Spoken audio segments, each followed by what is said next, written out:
Hello, and welcome to this week's Movie Math, where, wow, do I have a doozy of a box office report and streaming report prepared for you. We have some fascinating things to discuss, even in the dead of January.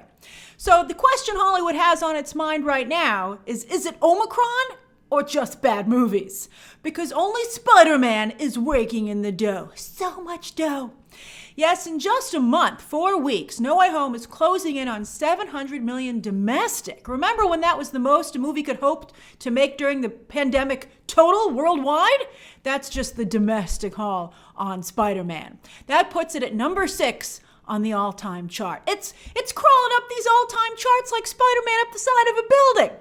There is no way it will unseat No Way Home, and no way it will unseat the top 2 movies domestic, The Force Awakens and Avengers Endgame. I think those are safe.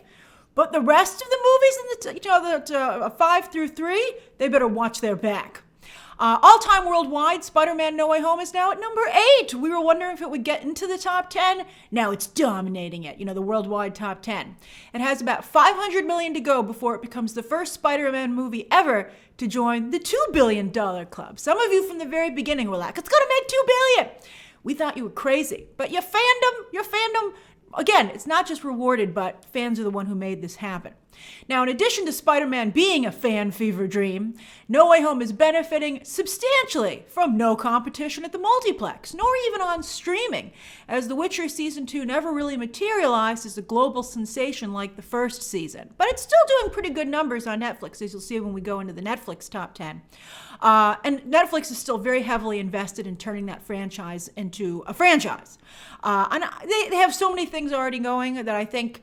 And the numbers are strong enough that I think it might be one of those franchises where you're like, who's watching it? Like Emily in Paris, as you're about to see. But, The Witcher, I don't think it was something that was talked about in the mainstream as much as the first season.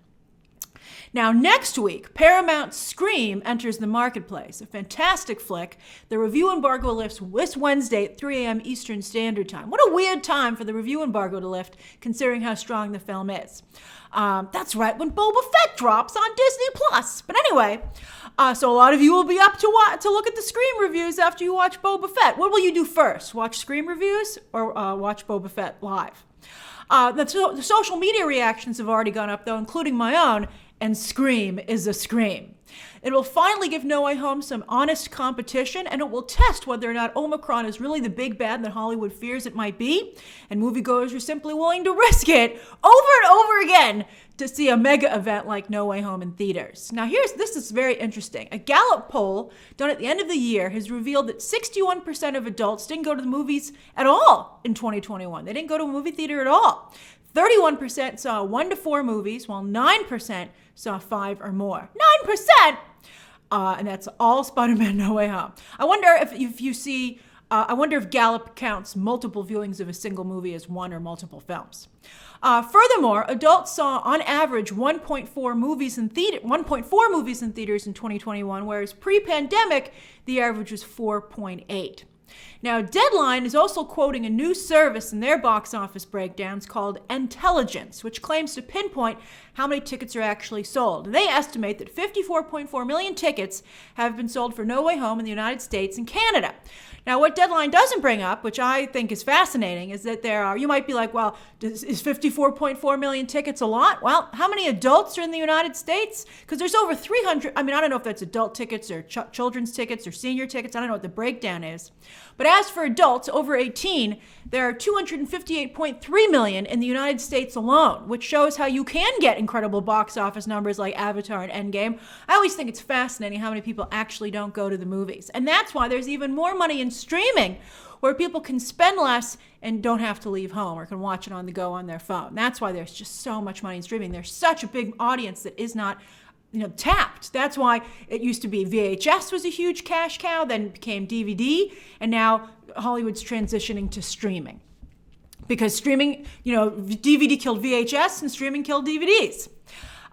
Will there ever be anything beyond streaming? Will they put it right in your brain? We'll see. I don't know. I'm happy with streaming. Thank you very much. Anyway, I think I think that definitely Omicron in particular, because it's 70% more contagious than Delta, is keeping many moviegoers, especially older moviegoers, away from the multiplex. So younger skewing event picks are of course doing better, which is why Scream is an excellent test to see if the marketplace is viable, even for that type of film in the Omicron situation, right? Or if audiences right now just want to watch Marvel content. And family flicks, as Sing 2, even though it hit PVOD on Friday for a $25 rental, that's pretty pricey. It fell just 41% in its third weekend and became the first animated movie of the pandemic to cross the century mark. And it couldn't have happened to a nicer flick. Totally deserving of that honor. The other movies will be Oscar contenders. Sing 2 ain't gonna win any awards, but it's darn good popcorn entertainment. Only one new movie entered the marketplace this weekend, Uni's The 355. 355, of course, is the famous code name of a real-life anonymous female spy during the American Revolution and was already used quite well in the Y the Last Man comic and totally wasted on the show. Although not Ashley Roman's fault, she did a fantastic job with the material she was given. So where did the 355 go wrong, debuting even under the very low bar Hollywood had set for it? Projections were about 7 million, and the 355 struggled to hit 5. First off, this is yet another female action flick made solely to appeal to the female gaze. And as a result, 355 had a 56% female audience, which is highly unusual for an action flick, or really any movie for that matter. And it therefore flopped at the box office. It's wonderful, don't get me wrong, it's wonderful to see the female action star evolve beyond the male gaze. Although to be fair, that's been happening since the Alien franchise, where men directed the first 2 films. But you can't leave men totally out of the equation appeal-wise for movies, because then you significantly reduce your audience. You're like, wow, I mean, if you don't try and get an audience to show up, how can you be surprised when they don't show up? Also, similar to Birds of Prey, you have a female star/producer who has the focus of the film and the ad campaign squarely on her, despite a very strong supporting cast of fellow actresses, which could broaden the appeal of the film. And the result? 50% Caucasian, also very unusual for movies these days, despite a diverse cast. You saw the ad campaign. I think very little attention was paid to the rest of the cast. Jessica Chastain has yet to hit up a successful film at the box office, although Ava last year did do well, 2020, did do well in the ancillary market during the pandemic despite poor reviews. So will the 355 find an audience on digital as well? We'll find out very soon. As Universal sends poorly performing flicks to PVOD after just 17 days, and in 45 days will hit Peacock Premium, we have these really crazy paths now. So after theaters only for 17 days. Then after 17 days, you can get it on PVOD. Then in 45 days, you can get it on Peacock Premium, which means the paid part of the service. And then after 4 months, it'll trickle down to Amazon Prime, where it'll be available to subscribers at no extra cost. A lot of opportunities for that movie to find an audience. We'll see. And also, to some degree, we'll never know. Because a lot of those, Amazon Prime does send its information to Nielsen, which we go over every week, so we'll see. As for the rest of the top 10, besides No Way Home and Sing 2, the only other bright spot is also from Sony. Sing 2 is Universal, though, but Sony's Ghostbusters Afterlife, which also hit PVOD on Friday, by the way, for $20 purchase, a little bit of a price point, yet still fell just 23% in its eighth weekend, and has almost matched the domestic haul. It basically has matched the domestic haul of the 2016 film, and that was not during a pandemic. Globally, the 2016 film still has a bit of a lead on Ghostbusters Afterlife, but again, Sony's done a wonderful job rehabilitating this franchise. All the Oscar movies are tanking. The telecast ratings this year are going to be in the toilet. And it looks like The Matrix is going to struggle to reach 50 million domestic, forget the century mark like fellow HBO Max day and date flicks from Warner Brothers, Dune, and Godzilla vs. Kong. Now let's head over to streaming, where for the week of December 6th, over on Nielsen, so far behind, Hawkeye actually did pretty well in its third week, coming in just behind Netflix's Lost in Space. Come on, season 4. I know they said it's over, but I refuse to believe it. Although if you look at the total chart for everything all together, only Lost in Space, thanks to 3 seasons. A lot of people went back and watched seasons 1 and 2 because it's such a good show. But anyway, it's only one doing real numbers, the only new content doing real numbers against acquired content. Hawkeye is all the way down at number 6 overall. And wow, back to the new original shows, Amazon's Wheel of Time is holding pretty well, but the rest of the top 10 is straight Netflix. As for movies that week, this again was early December, the holiday spirit powered modern holiday classics to the top 2 spots. Home Alone on Disney Plus, and you can see Home Alone, Home Sweet Home Alone, ain't nowhere to be seen. And Elf on Hulu. No wonder Will Ferrell is reluctant to make a sequel no matter how much money they offer him, because he doesn't want to endanger his annual stocking full of royalty checks. Seriously, forever, that movie is probably just giving so much money. It's incredible. All right, over on Netflix, for the week after Christmas, they're just a little bit behind in their ratings. Don't Look Up is not only the number 1 movie, but has already unseated Red Notice as Netflix's most watched movie in its first week. That's incredible. Netflix is really on fire. And it's already the 3rd most watched film on the streaming service ever after Bird Box and Red Notice. Leonardo DiCaprio and Jennifer Lawrence worth every penny. Now let's see if Netflix can spin these viewing numbers into some Oscar noms and maybe even some Oscar gold. The only area that remains elusive to them in their game of Hollywood domination. I mean, they've won a couple Oscars here and there, but they still haven't been like a really big Oscar contender. And I think Don't Look Up could do it for them. And the telecast is going to be desperate for star power, and that's really the only movie that has any. Sandra Bullock might soon be unseated at the top as the top movie on Netflix ever, but her latest for Netflix, The Unforgivable, is also doing very strong numbers, a good sign for her upcoming theatrical release. Never underestimate Sandra Bullock. She is one of the few true movie stars remaining. And like The Power of the Dog, another Netflix Oscar contender, The Lost Daughter is also getting subscribers to press play. As for shows, Cobra Kai Season 4 easily dominated with its debut that week, while The Witcher and Emily in Paris are propelled multiple seasons by strong global fan bases.